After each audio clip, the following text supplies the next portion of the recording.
In this video, let's take a look at how you can turn on a switch control on the iPad. Let's get started. If you're new to the channel, by the way, make sure you are subscribed to Foxtecc so you don't miss anything. Now, what you need to do is to open up the settings app like this and navigate to the accessibility section. It is marked by a person icon on a blue background, so just click there. And from the options which do appear, you should be able to perhaps scroll a little bit, but there is the switch control. And at first we have one toggle at the top, which is like the important one to switch it on.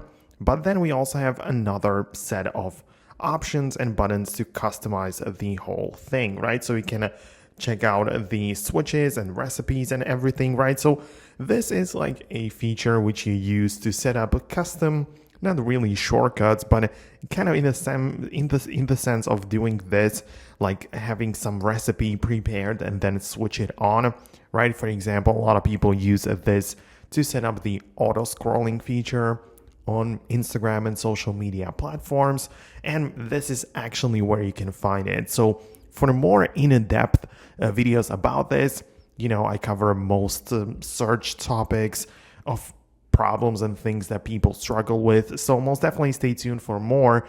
And this is going to be about it. Thanks a lot, and I'll catch you later.